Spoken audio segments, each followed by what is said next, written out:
Hai teman Fit, kembali lagi ke channel My Fit Daily Dose bersama aku Naomi. Buat kamu yang baru join di channel My Fit Daily Dose, aku sering banget sharing tentang kesehatan wanita, baik dari sebelum menikah, kemudian pada saat menikah dan sedang promil, lalu juga pada saat hamil dan juga sesudah melahirkan.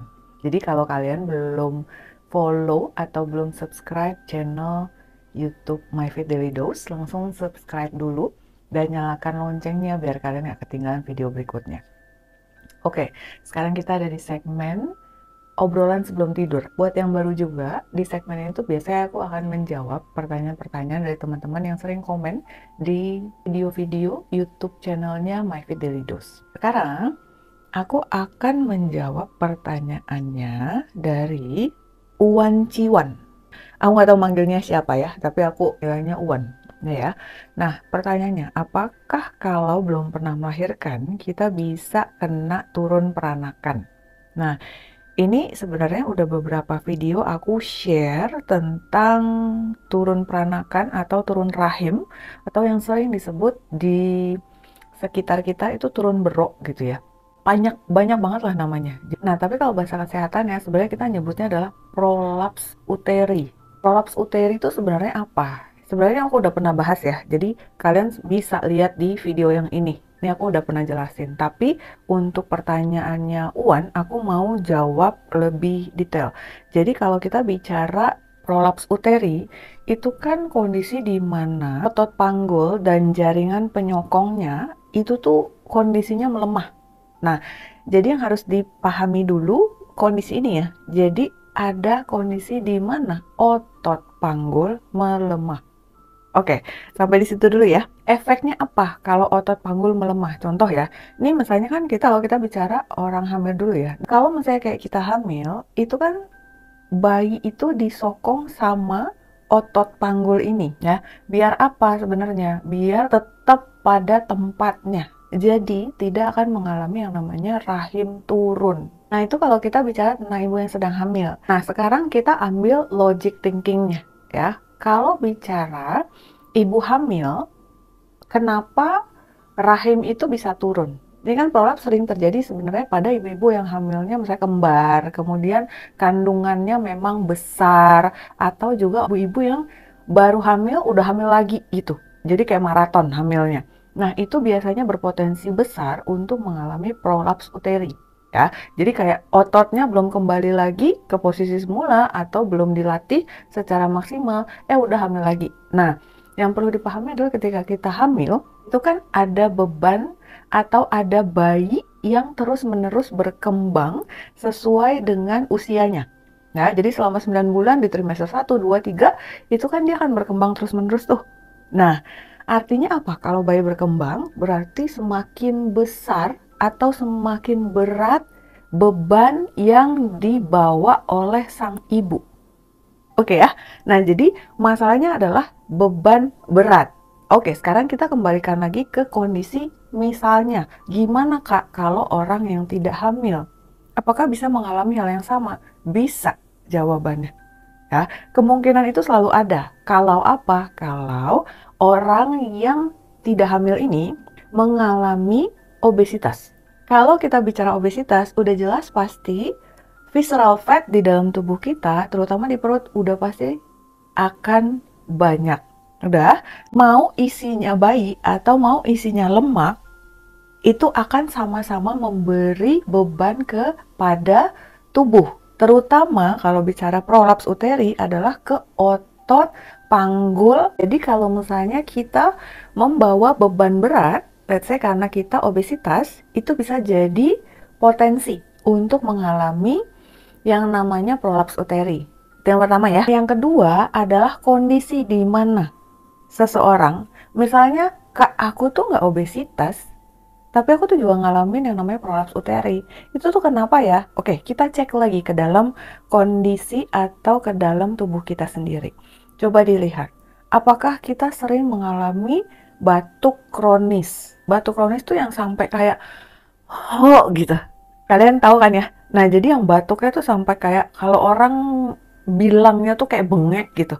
Nah, jadi yang biasanya dirasain itu sampai di perut sini tuh rasanya ikut neken gitu. Nah, batuk kronis ini juga akan bisa membuat otot-otot ini menjadi melemah. Karena kan kita setiap batuk tuh kan effort ya. Jadi, gitu. Nah, kita pasti akan ada penekanan di bagian perut yang ujungnya akan menekan posisi si rahim ini turun ke bawah. Ini bahasa gampangnya ya. Ini juga bisa mengakibatkan orang itu mengalami kelemahan otot panggul. Nah, makanya kalau kita lagi batuk, usahakan sebenarnya untuk berobat ya. Either kita makan obat dulu, sirup obat batuk kah gitu. Kalau memang nggak sembuh-sembuh selama seminggu, ada baiknya kita ke dokter untuk cek apakah ini virus kah, TBC, ataukah ISPA, ataukah hal yang lain gitu. Itu yang kedua, possibility-nya. Yang ketiga tuh bicara tentang kita yang memasuki fase menopause. Kalau ditanya hubungannya apa Kak? Menopause itu sama prolaps uteri gitu ya. Oke, kalau kita bicara ketika kita sudah mengalami yang namanya menopause, itu biasanya kan kita udah hormon estrogen udah mulai berkurang ya. Nah, kalau kalian tahu hormon estrogen itu sebenarnya bikin apa gitu di tubuh kita. Banyak banget manfaatnya. Jika hormon estrogen ini makin menurun, apa efeknya ke bagian genital kita? Alat-alat genital kita ini jadi makin mengendor. Ketika kita menua, kita nggak pernah bisa menghindari yang namanya keriput. Ketika kita menua, kita nggak bisa menghindari yang namanya tua. Iya ya, gitu. Jadi udah pasti beberapa organ tubuh kita akan mengendur, otot-otot juga sudah mulai makin melemah, gitu ya. Nah, jadi that's why kenapa kalau kita dari muda itu better melakukan pembentukan otot. Nah, biasanya kan kalau kita bicara di Indonesia usia rata-rata menopause itu sekitar 45 sampai 55. Nah, kalau kita bicara di sekitar kita aja gitu atau influencer-influencer olahraga. Kalau kita ngelihat mereka kayak kok di usia segitu awet muda gitu ya.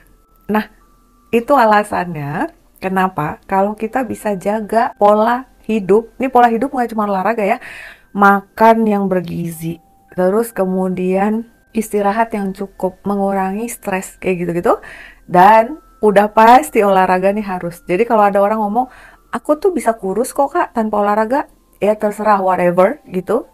Nah, tapi kamu cara diet kayak gitu, itu nggak akan bikin otot-otot kamu jadi terbentuk. Nah, nanti kalau kita udah makin tua, kita akan tahu manfaat otot tuh sebenarnya apa. So, that's why kenapa perlu olahraga. Olahraga nggak cuma buat kurus, tapi olahraga itu menjaga otot kita tetap kuat even sampai tua. Nah, kalau kita baru mulai di usia 40, 45, baru mulai olahraga, gimana ya bilangnya? Mungkin kita staminanya juga nggak sekuat waktu kita di 30. Udah pasti mageran, ya kan? Olahraga paling mentok-mentok jalan kaki gitu. Nah, kalau misalnya kita bener-bener serius untuk ngejalanin, itu bagus. Tapi kalau enggak, gimana? Kan yang ada mostly kita malah jadi, udah males nerusin gitu. Nah, tapi efeknya apa ke depan? Efeknya adalah kita, otot-otot itu lebih mudah mengendor. Jadi ketika di usia kita semakin tua, pembentukan otot itu semakin sulit. Mau makan protein, mau angkat beban, segala macem. Tapi kalau kita nggak ngebentuknya dari muda, kita akan effort banget sebenarnya untuk membuat otot di kemudian hari. Jadi selama kalian masih muda, bikinlah, latihanlah pembentukan otot. Pembentukan otot nggak usah angkat beban terlalu besar-besar kayak yang langsung, harus langsung 20 kilo, nggak begitu. Yang penting kalian coba dulu mulai dari resistance training, mulai dari angkat beban tubuh sendiri. Makin sering kita ngelakuin sesuatu, tubuh ini mudah beradaptasi ya. Kayak kita misalnya, semakin sering kita mandi, tiba-tiba harus cepat-cepat berangkat. Bisa tuh mandi cuma 1 menit. Nah, coba kita dari dulu belum pernah belajar yang namanya mandi. Lama banget pasti. Olahraga pun begitu. Kita sering rutin ngelakuin, ya otomatis itu akan semakin mudah gitu. Nah, makanya kalau bicara resistance training, kita harus ada yang namanya olahraga itu progresif. Jadi meningkat. Either itu repetisinya meningkat, Atau kita bisa tingkatkan dari sisi bebannya. Kalau berat badan sendiri itu udah terlalu ringan, ya udah angkat pakai mulai dumbbell dari 3 kilo, naik 5 kilo, kalau bisa nanti ke atas lagi 10 kilo, kayak gitu-gitu. Nah, satu lagi nih yang aku mau ngasih tahu. Ada orang yang bilang gini, Kak, aku tuh sering naik motor, terus kan kita kalau naik motor suka di jalan tuh grenjel-grenjel apa ya tuh, kayak bolongan-bolongan gitu kan, jedak gitu. Apakah itu bisa membuat kita jadi prolaps gitu? Nah, kalau bicara kamu belum punya kondisi prolaps, nggak punya masalah dengan prolaps, dan kamu rutin untuk ngelatih pelvic floor kamu, ya nggak ada masalah. Itu nggak akan pernah berpengaruh dengan prolaps. Jadi bukan itu yang menyebabkan kamu mengalami prolaps. Tapi ketika kamu nggak pernah melatih otot pelvic kamu, lalu kamu sering ngalamin kayak gitu, ya bisa aja kemungkinan. Dan dibantu dengan misalnya kita kondisi perutnya buncit. Kalau ditanya apakah karena naik motor aku jadi turun peranakan, ya nggak begitu ceritanya gitu. Bukan karena naik motornya, tapi karena kitanya nggak pernah ngelatih otot pelvic. Sekarang gini, nggak naik motor aja, nggak overweight, nggak obesitas, ketika kamu menopause ternyata bisa, kan? Bisa mengalami hal itu. Nah, jadi sekarang masalahnya apa? Kenapa motornya disalahkan? Bukan begitu cara pikirnya. Ya, jadi stop, berhenti memikirkan hal-hal klinik gitu. Sejauh kita belum mengusahakan sesuatu, kita belum rutin ngejalanin sesuatu, ya jangan tiba-tiba mengambing hitamkan atau menyalahkan benda-benda yang bahkan nggak bisa membela dirinya gitu. Ya, jadi pesan aku sih itu. Terus kemudian yang ketiga yang mau aku bahas. Pertanyaan ini banyak banget yang nanya sama aku. Kak, apakah pijit ya, itu akan membantu kita untuk menyembuhkan prolaps? Oke, kita kembali ke rumus awal ya. Kita kan tadi udah bahas ya, prolaps uteri itu adalah kondisi di mana otot panggul dan jaringannya itu melemah. Kalau kamu pijit, apakah otot itu, pertanyaan aku balik nih, apakah kalau kamu pijit, otot itu jadi menguat? Otot cuman bisa kita kuatkan ketika kita latih, tidak pada saat dipijit. Pijit itu hanya akan mengurangi kondisi nyerinya, sakitnya dalam beberapa waktu. Coba kasih tahu sama aku, yang sekali pijit abis prolaps, terus sembuh gitu. Kalau ketika kamu udah benar-benar dinyatakan prolaps ya, beda ceritanya kalau kamu salah urat atau apa ceritanya. Tidak menyalahkan pijit, aku nggak melarang kalian pijit, enggak. Tapi kalau kalian bicara prolaps uteri, terus kalian pikir menyembuhkan prolaps uteri itu dengan pijit, mendingan jangan tanya aku gitu. Tanya sama si tukang pijitnya. Kalau satu kali pijit, dia bisa nggak menjamin prolaps uteri kalian sembuh gitu ya. Tapi kalau memang pijit buat enak karena pada saat itu nyeri, sakit gitu, ya nggak ada masalah juga. Tapi kalau karena kalian tidak mau latihan kegel, kalian nggak mau olahraga gitu, terus kalian bilang, ah nggak apa-apa, bisa kok pijit, tiap sakit kalian ngalamin pijit gitu, aku kembalikan lagi ke kalian ya. Aku di sini cuma bisa ngasih saran, ngasih tahu yang bisa kalian lakukan untuk kelangsungan hidup untuk biar kita bisa nyaman ke depannya gitu. Jadi nggak saat ini doang sakit, oh udah sembuh kok gitu. Nah, padahal efeknya hari ini bisa aja dibawa nanti pada saat kita 5 tahun kemudian udah makin tua, udah masuk menopause kayak gitu-gitu. Nah, aku mau cerita sedikit tentang pengalamannya teman aku. Jadi aku pernah punya teman, dia menikah di usia standar lah ya, 25-an something. Nah, terus kemudian dia langsung hamil dan hamil kembar. Seneng banget ya. Gede banget perutnya waktu itu, betul. Nah, setelah beberapa lama, di sekarang usianya mungkin di 35 kali ya. Di 35, dari mulai usia 30 tahun, ya, 30 tahunan, let's say 32 lah, 32 sampai 35 lah gitu ya. Itu dia udah ngerasain yang namanya sakitnya turun bro. Ya, dan itu selalu dia kerjanya dari dulu tuh pijet. Sampai akhirnya ketemu sama aku dan ikut kelas private aku bilang, senam Kegel dan senam pembentukan otot atau resistance training. Terutama latihan untuk core. Karena core berhubungan dengan otot pelvic. Nah, once core kita kuat, pelvic kita juga makin kuat lagi gitu. Nah, itu bisa mengurangi rasa sakit karena rahim turunnya. Ya, syukur-syukur bisa naikin ke kondisi semula. Nah, jadi pada saat itu aku nggak tahu kalau dia sering banget pijat. Waktu itu aku ngajak jalan, terus aku bilang, yuk jalan yuk gitu. Terus habis itu, nggak bisa, gue udah janjian sama tukang pijat gue gitu.